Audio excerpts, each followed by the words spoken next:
एक बार फिर से आप सभी का स्वागत है न्यूज इंडिया पर। मैं हूं आपके साथ नीतू गुप्ता। मुख्यमंत्री के चंद्रशेखर राव ने निर्देश पर आज से तेलंगाना में किसान कर्ज माफी योजना की शुरुआत कर दी। बीते दिन अधिकारियों के साथ उच्च स्तरीय बैठक में सीएम केसीआर ने किसानों को दी जा रही कर्ज माफी के अलावा 19,000 करोड़ की कर्ज माफी और देने का फैसला किया।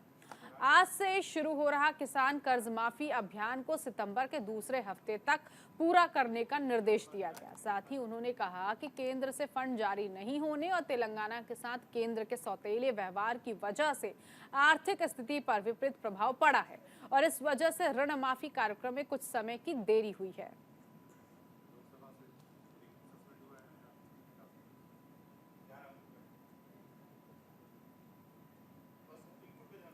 कर्नाटक के मुख्यमंत्री सिद्धारमैया ने पीएम नरेंद्र मोदी से संसद भवन में शिष्टाचार मुलाकात की। बता दें, इसी साल मई में कर्नाटक के मुख्यमंत्री बनने के बाद प्रधानमंत्री के साथ उनकी ये पहली मुलाकात है। प्रधानमंत्री कार्यालय ने मोदी के साथ सिद्धारमैया की मुलाकात की तस्वीर ट्विटर पर साझा की।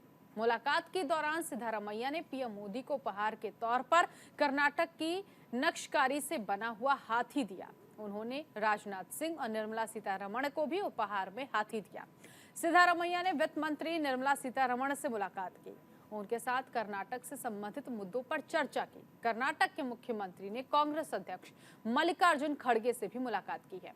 संसद परिसर में पत्रकारों के सवालों के जवाब में सिद्धारमैया ने कहा कि उनके और उप मुख्यमंत्री डीके शिव कुमार के बीच कोई मतभेद नहीं है।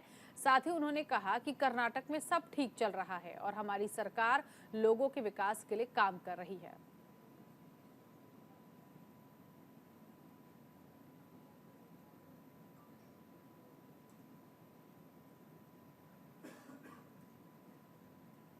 तमिलनाडु के मुख्यमंत्री एमके स्टालिन ने ग्रामीण विकास और पंचायत राज विभाग को सरकारी वाहनों का वितरण किया। सीएम एमके स्टालिन ने मंच पर पंचायत राज विभाग के अधिकारियों को गाड़ी की चाबी हाथ में दे दी और सभी गाड़ियों को हरी झंडी दिखाकर रवाना किया।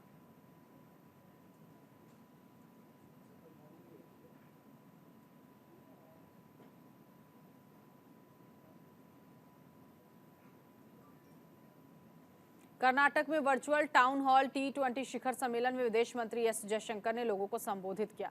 वर्चुअली उन्होंने T20 शिखर सम्मेलन को लेकर कई अहम बातें कही और कार्यक्रम में जितने गणमान्य शामिल हुए उन सभी का हौसला भी बढ़ाया।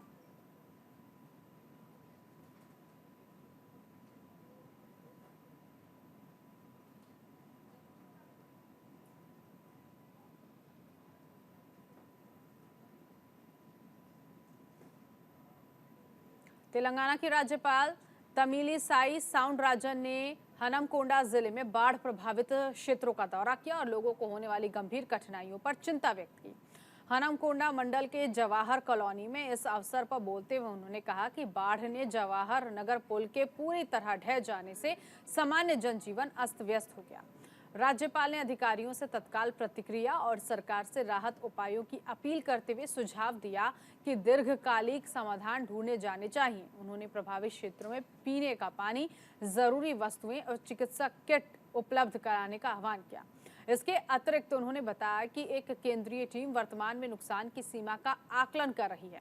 राज्यपाल तमिलिसाई ने बाढ़ प्रभावित क्षेत्रों में रेड क्रॉस सोसाइटी द्वारा प्रदान की गई सराहनीय सेवाओं की सराहना की, जिसने सामाजिक सेवा के हिस्से के रूप में लोगों को बुनियादी जरूरतें प्रदान की। राज्यपाल ने भद्रकाली नदी का भी दौरा किया, जहां पानी ओवरफ्लो होकर कॉलोनियों में घुस गया। बाढ़ से प्रभावित लोगों को बुनियादी जरूरतें भी मुहैया कराई गई। पिछले सप्ताह हुई भारी बारिश ने हनमकोंडा जिले में कहर बरपाया, जिससे कई जगहों पर सामान्य जनजीवन अस्त व्यस्त हो गया। सरकारी तंत्र पीड़ितों के साथ खड़ा है और स्थिति को सामान्य बनाने की कोशिश कर रहा है।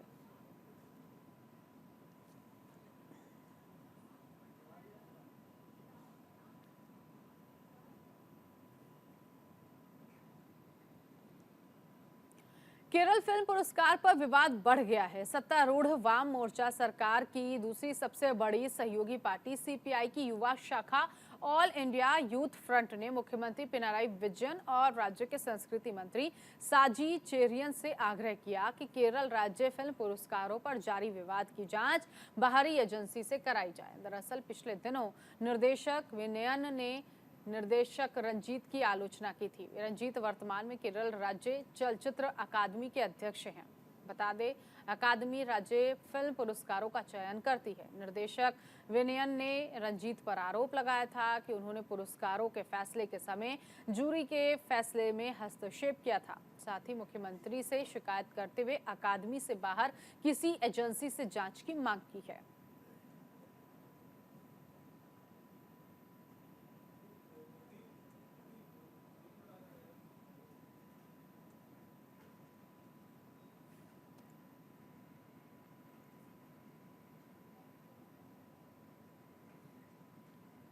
तमिलनाडु में आज ऐतिहासिक कदम उठाया गया। यहाँ 100 साल बाद दलितों ने मरियन्नमन मंदिर में प्रवेश किया। इस दौरान भारी तादाद में पुलिस बल तैनात था। पुलिस ने कहा दूसरे समुदाय के लोगों ने अब तक कोई विरोध दर्ज नहीं कराया है। हालांकि गांव में भारी पुलिस बल तैनात कर दिया गया है।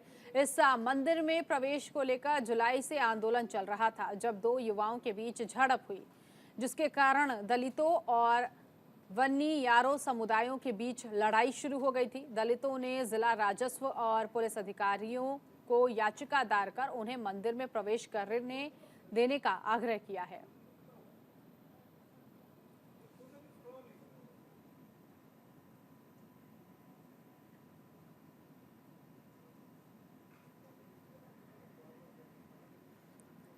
आंध्र प्रदेश के कडप्पा जिले के पुलिवेंदाला में पूर्व मुख्यमंत्री चंद्रबाबू नायडू के दौरे से पहले टीडीपी और वाईएसआरसीपी कार्यकर्ताओं के बीच जमकर हंगामा हुआ।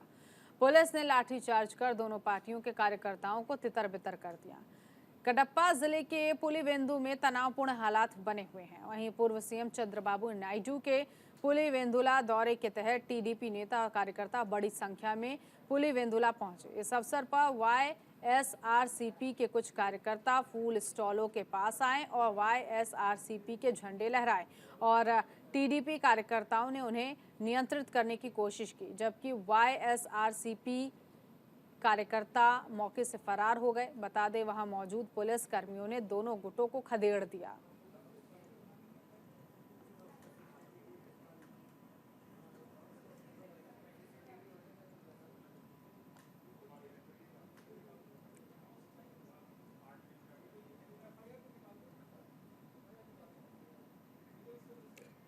तमिलनाडु के चेन्नई में मणिपुर के कुकी समुदाय के लोगों ने मणिपुर हिंसा के पीड़ितों के लिए एकजुटता दिखाकर विरोध प्रदर्शन किया। वहीं लोगों ने शांतिपूर्ण तरीके से हाथों में बैनर पोस्टर लेकर प्रदर्शन किया और सरकार से मांग की कि हिंसा के दोषियों पर जल्द से जल्द कार्रवाई की जाए।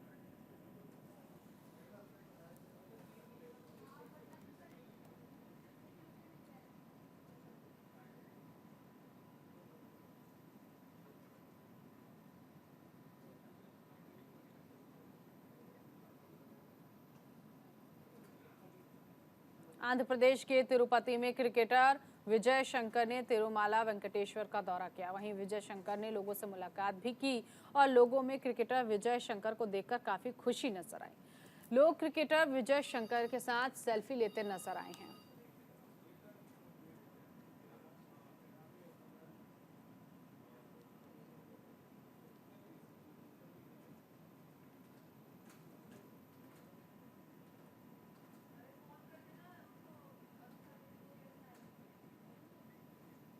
चेन्नई में खेले जाने वाले हॉकी एशियन चैंपियनशिप 2023 के लिए भारत और पाकिस्तान की टीम चेन्नई पहुंच गई है।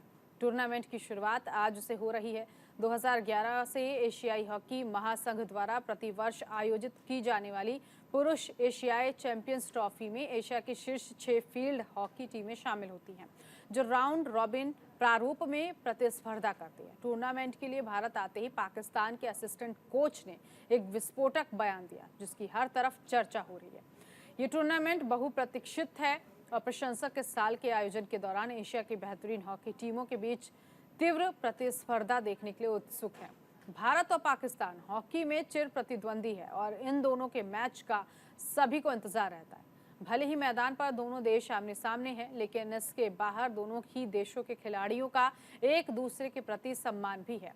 इसकी एक झलक पाकिस्तान के असिस्टेंट कोच के बयान से देखने को मिली है।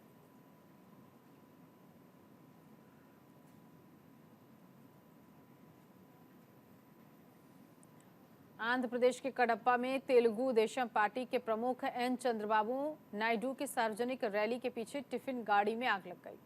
आग लगने के कारण अफरा तफरी का माहौल बन गया। वहीं लोगों में दहशत है। हालांकि देखते ही देखते आग ने विकराल रूप धारण कर लिया। हादसे में किसी के जान माल के नुकसान होने की कोई खबर नहीं है।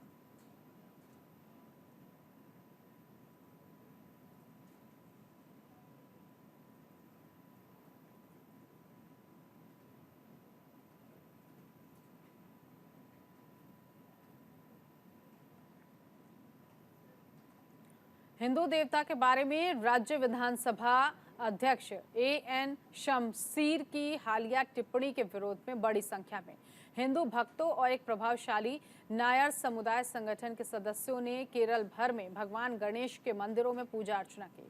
वहीं कई जिलों में विशेष प्रार्थनाएं आयोजित की गईं, क्योंकि नायर सर्विस सोसाइटी ने समुदाय के सदस्यों से अध्यक्ष की टिप्पणियों के खिलाफ विश्वास बचाव दिवस मनाने का आग्रह किया। फॉरवर्ड नायर समुदाय की एक प्रभावशाली संगठन एनएसएस ने शमसीर की विवादास्पद टिप्पणी पर आरोप लगाया कि भगवान गणेश एक मिथक थे और इस विश्वास का कोई वैज्ञानिक आधार नहीं था, जिससे हिंदुओं की भावनाओं को ठेस पहुंची है। वहीं विरोध प्रदर्शन के हिस्से के रूप में एनएसएस महासचिव जी सुकुमारन नायर ने कोट्टायम जिले के चंगनासरी में एक मंदिर में प्रार्थना की। हालांकि भगवान गणेश के खिलाफ शमसीर के बयान को हिंदू विरोधी के रूप में देखा जा रहा है। उन्हें विधानसभा अध्यक्ष के पद पर बने रहने का कोई अधिकार नहीं है।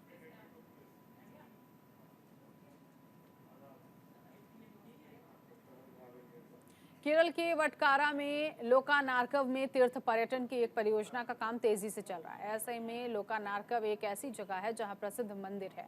इस मंदिर के परिवेश में केरल पर्यटन विभाग ने 4.5 करोड़ रुपए की तीर्थ पर्यटन परियोजना शुरू की। वहीं कलारी मार्शल आर्ट प्रशिक्षण केंद्र, पर्यटकों के लिए कमरे, छात्रावास, मैदान, परिसर की दीवार का काम तेजी से चल रहा है।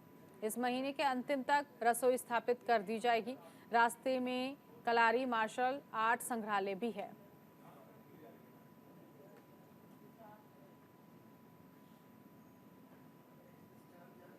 आंध्र प्रदेश के पलनाडु में सफाई कर्मचारियों ने सतेनपल्ली में नगर निगम कार्यालय की घेराबंदी की। सफाई कर्मचारी पिछले 2 दिनों से भूख हड़ताल पर बैठे हैं। इसके अलावा सफाई कर्मियों ने वेतन बढ़ाने की मांग की है और समान काम के लिए समान वेतन की भी मांग की है। बता दें आपको कि कर्मचारी सुरक्षा उपकरण मुहैया कराने की मांग कर रहे हैं। सीटू नेता विमला ने कहा कि श्रमिकों की समस्याओं का समाधान होने तक आंदोलन जारी रहेगा। नगर निगम अधिकारी कर्मचारियों को हाथ साफ करने के लिए दस्ताने, साबुन, मोजे और तेल तक उपलब्ध नहीं करा रहे हैं। हालांकि जरूरी चीजों की कीमतें बढ़ा दी गई हैं, लेकिन श्रमिकों का वेतन नहीं बढ़ाया गया है।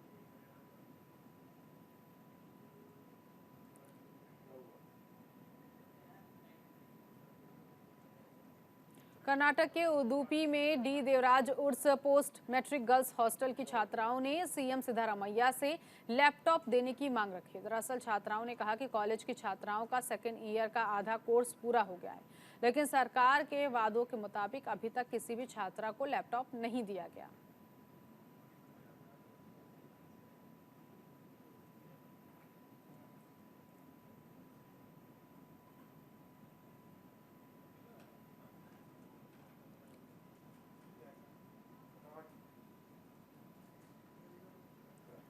कर्नाटक में विधानसभा चुनाव से पहले ही डेयरी ब्रांड नंदिनी विवादों में है। अब एक बार फिर से ये विवाद चर्चा का विषय बना है। दरअसल हाल ही में कर्नाटक के बीजेपी प्रमुख नलिन कुमार कटील ने एक ट्वीट में वर्तमान कांग्रेस सरकार पर तिरुपति लड्डू के लिए केएमएफ से घी की आपूर्ति रोकने का आरोप लगाया। इसके बाद अब सीएम सिद्धारमैया ने इसको लेकर पूर्व की बीजेपी सरकार पर हमला बोला।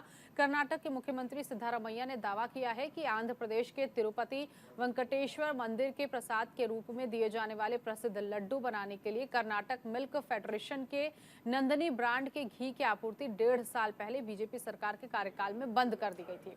उन्होंने अपने ट्वीट के जरिए राज्य बीजेपी अध्यक्ष नलिन कुमार कटील पर पलटवार किया। उन्होंने लिखा कि आंध्र प्रदेश के तिरुपति मंदिर के लिए नंदिनी घी की आपूर्ति नहीं रोकी गई है। तिरुपति मंदिर के लिए घी की आपूर्ति 1.5 साल पहले बीजेपी सरकार के कार्यकाल के दौरान निलंबित कर दी गई थी।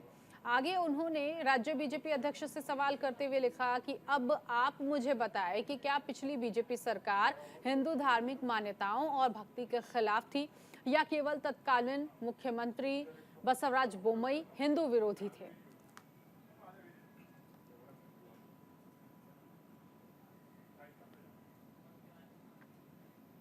हैदराबाद पुलिस ने आंध्र प्रदेश में एक फर्जी कॉल सेंटर का भंडाफोड़ किया है। इस कॉल सेंटर के जरिए आरोपी शेयर बाजार के टिप्स देने के बहाने स्टॉक कारोबारियों को धोखा देता था। पुलिस ने इस मामले में 5 आरोपियों को भी गिरफ्तार किया है। हैदराबाद पुलिस ने बताया है कि आरोपियों ने तकरीबन 140 लोगों से 1 करोड़ 8 लाख रुपए की धोखाधड़ी की है।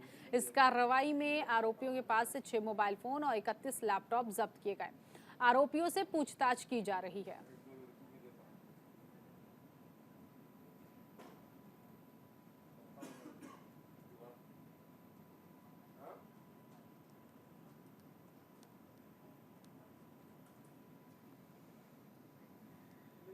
बेंगलुरु के शिवाजी नगर इलाके के पास एक फूड स्टॉल पर पानी की टंकी गिरने से 2 लोगों की मौत हो गई और एक व्यक्ति गंभीर रूप से घायल हो गया है। बता दें 4 मंजिला इमारत के ऊपर रखा पानी का टंकी नीचे खाने की दुकान पर गिर गया। बेंगलुरु शहर के पूर्वी डिवीजन के पुलिस उपायुक्त डॉक्टर भीमा शंकर एस गुलेद ने कहा, शिवाजी नगर के पास पानी की टंकी गिरने से 2 लोगों की जान चली गई और एक व्यक्ति गंभीर रूप से घायल हो गया है। कमर्शियल स्ट्रीट पुलिस स्टेशन में मामला दर्ज किया गया है। एक व्यक्ति का नाम अरुल है, जिसकी मौके पर ही मौत हो गई। मरने वाले दूसरे व्यक्ति की पहचान नहीं हो पाई है। घटना में एक अन्य व्यक्ति गंभीर रूप से घायल है, जिसे अस्पताल पहुंचाया गया है, वहां उसका इलाज चल रहा है। घटना के संबंध में कमर्शियल स्ट्रीट पुलिस स्टेशन में केस दर्ज किया गया। पानी की टंकी गिरने की वजह से यह हादसा हुआ। इस पूरे मामले में पुलिस जांच कर रही है।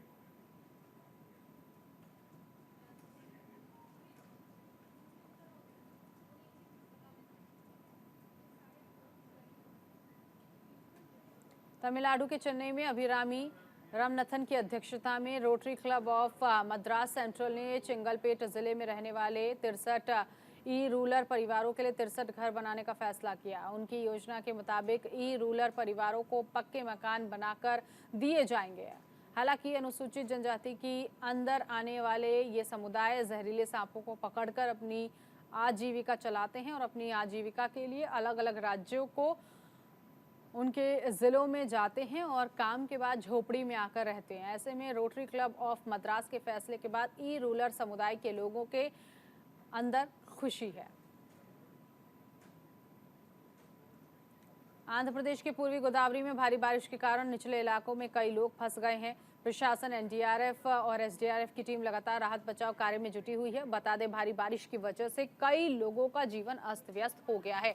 जल जमाव के कारण कई लोगों के घर पानी में डूब गए हैं और लोगों के सामने रहने और खाने की समस्या पैदा हो गई। फिलहाल प्रशासन राहत बचाव अभियान चलाकर लोगों को सुरक्षित जगहों पर पहुंचा रहा है।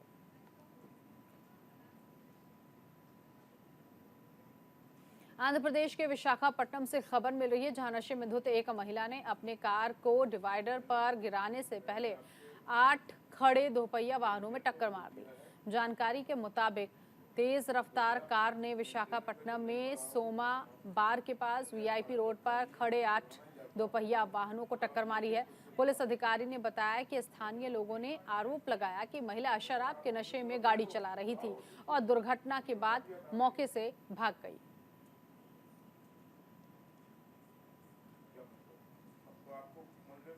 इसी के साथ इस बुलेटिन में अभी के लिए बस इतना ही। नमस्कार।